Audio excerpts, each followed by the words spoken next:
আমরা আজকে 3D অ্যানিমেশনের মাধ্যমে হৃৎপিণ্ড বা আমাদের হার্টকে জানব।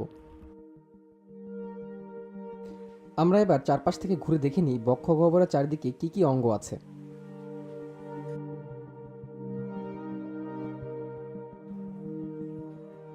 আমরা বক্ষপিঞ্জরের হাড় বা পোর্শকে সিলেক্ট করলাম এবং এবার সিলেক্ট করলাম একদম সামনের যে স্টারনাম থাকে সেই স্টারনাম নামক অস্থিকে।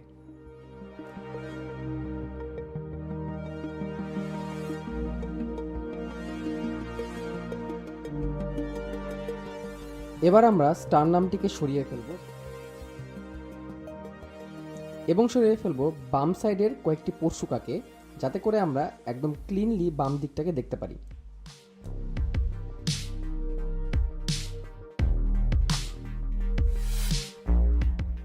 সরিয়ে ফেলছি বাম দিকের ফুসফুসের লোব দুটিকে এবং আমরা ব্রঙ্কিয়াল ট্রি দেখতে পাচ্ছি।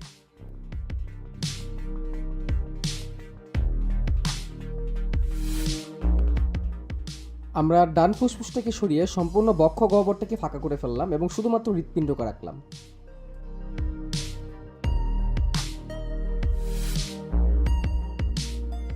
এবার আমরা আমাদের সারা দেহে যত শিরা এবং ধমনী আছে সবগুলোকে একসাথে ক্লাস্টার আকারে দেখতে পাচ্ছি এবং আস্তে আস্তে আমি সেগুলোকে রিমুভ করে শুধুমাত্র মেইন যেই ধমনীগুলো আছে, যেটাকে আমরা গ্রেট ভেসেলস বলে থাকি, এবং তার ব্রাঞ্চগুলোই শুধুমাত্র আমরা এখানে রাখলাম।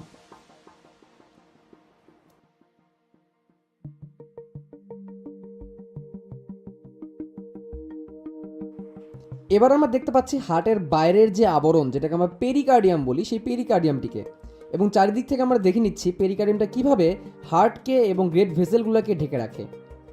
এবং এবার আমরা আস্তে আস্তে পেরিকার্ডিয়ামের স্তরগুলোকে একটা একটা করে রিমুভ করব। প্রথমে আমরা যে ফাইব্রাস পেরিকার্ডিয়ামটা আছে সেটাকে রিমুভ করলাম, এবার আমরা সেরাস পেরিকার্ডিয়ামকে রিমুভ করলাম এবং সর্বশেষ ভিসারাল পেরিকার্ডিয়ামটাকে আমরা রিমুভ করলাম। জেনে রাখা ভালো, এই সেরাস পেরিকার্ডিয়ামের দুটো অংশ, একটা হচ্ছে প্যারাটাল এবং ভিসেরাল, এবং যেটা দেখতে পাচ্ছি সেটা হচ্ছে ফ্যাটাল লেয়ার। এই ফ্যাটাল লেয়ারটাকে রিমুভ করার পরপরই আমরা মেইন যে হার্টের পেশি সেটাকে পেয়ে গেলাম।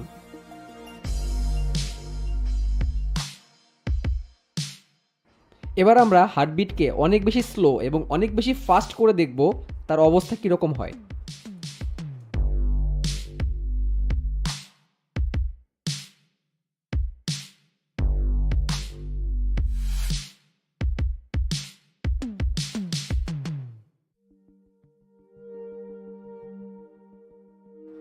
আমরা এখন ধীরে ধীরে হার্টের অ্যাপেক্সের দিকে যাচ্ছি। এই যে হার্টের যে চূড়া কোণাকার যে জায়গাটা হচ্ছে অ্যাপেক্স, এবং এখন আমরা বেস দেখব। বেস বলতে বেসিক্যালি হার্টের উপরের জায়গাটাকে আমরা অনেকে মনে করি, কিন্তু আসলে না। হার্ট যেই জায়গাটাকে দিয়ে অবলম্বন করে তার সেই জায়গাটা, অর্থাৎ যে জায়গাটা অনেকটা স্লোপ হয়ে থাকে, আমরা দেখতে পাচ্ছি এই জায়গাটাই হচ্ছে তার বেস।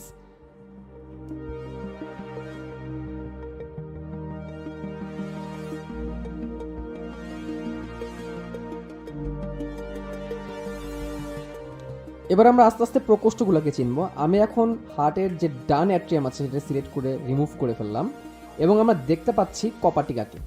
আমরা হার্টের বিটিংটাকে যদি আবার স্টার্ট করে দিই, তাহলে আমরা এই কপাটিকার খোলা এবং বন্ধ হওয়া ক্লিয়ারলি দেখতে পারবো। এবং আমরা তার পাশে অবস্থিত বাম অ্যাট্রিয়ামটাকেও সরিয়ে দিলাম এবং আমরা বাইকাস্পিড এবং ট্রাইকাস্পিড উভয় কপাটিকাকে দেখতে পাচ্ছি।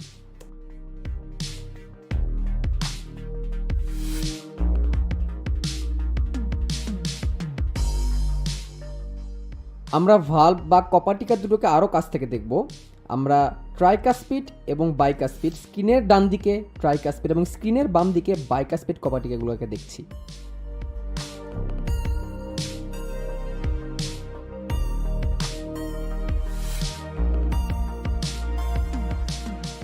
এবার আমরা ডান ভেন্ট্রিকলটাকে ওপেন করে দেখছি এবং ভিতরে দেখতে পাচ্ছি কপাটিকা দুটি। এর মধ্যে একটি কপাটিকা হচ্ছে আমাদের ট্রাইকাস্পিড কপাটিকা, এবং উপর দিকে যে কপাটিকা দেখা যাচ্ছে সেটা হচ্ছে বেসিক্যালি সেমিলুনার বা অর্ধচন্দ্রাকৃতির কপাটিকা।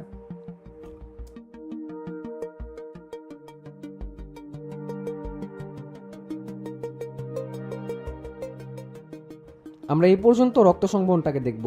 এই হচ্ছে ঊর্ধ্ব মহাশিরা এবং এই হচ্ছে নিম্ন মহাশিরা। এখান থেকে কার্বন ডাইঅক্সাইড যুক্ত রক্ত ডান অ্যাট্রিয়ামে প্রবেশ করে, অতঃপর কপাটিকা হয়ে এই ডান ভেন্ট্রিকুলার রক্ত আসে এবং এগুলো কার্বন ডাইঅক্সাইড যুক্ত রক্ত। তারপরে এই যে অর্ধচন্দ্রাকৃতির কপাটিকা, এটার মাধ্যমে রক্তগুলো ফুসফুসে চলে যায় এবং আমরা ফুসফুস দেখতে পাচ্ছি। এই ফুসফুসে রক্ত আসবে অক্সিজেন যুক্ত হওয়ার জন্যে। আমরা যদি ফুসফুসটাকে সরিয়ে দিই তাহলে ক্লিয়ারলি আসার রাস্তাটা আমরা দেখতে পারবো।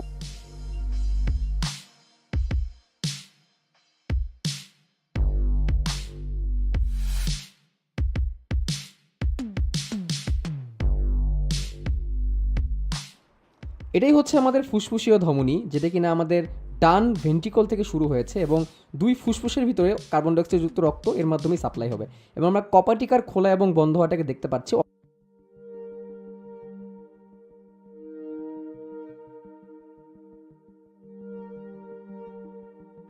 আমরা এখানে পালমোনারি কপাটিকা বা সেমিলুনার কপাটিকা, যেটাকে আমরা অর্ধচন্দ্রাকৃতির কপাটিকাও বলে থাকি, সেটাকে একটু সুন্দর করে দেখব।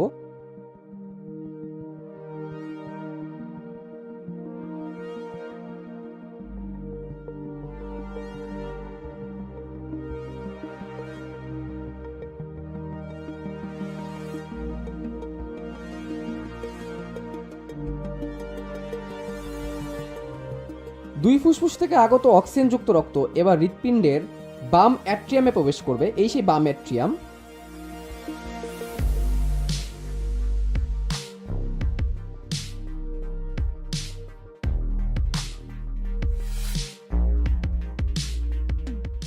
এবং এবার আমরা সব থেকে পুরো বাম ভেন্ট্রিকলটাকে ওপেন করলাম এবং আমরা খুব সুন্দর করে বাইকাসপিড কপাটিকাকে দেখতে পাচ্ছি।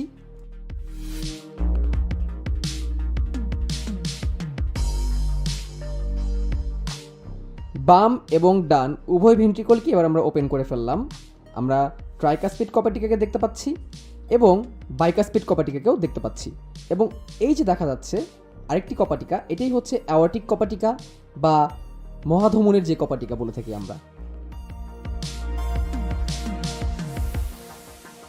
এবং এই যে মহাধমনী, এই মহাধমনীর মাধ্যমেই হার্ট থেকে অক্সিজেনযুক্ত রক্ত দেহের উপরের দিকে এবং নিচের দিকে বিভিন্ন বড় বড় ব্রাঞ্চ হয়ে ছড়িয়ে যাবে এবং সারা দেহের মধ্যে অক্সিজেনযুক্ত রক্ত সরবরাহ করবে।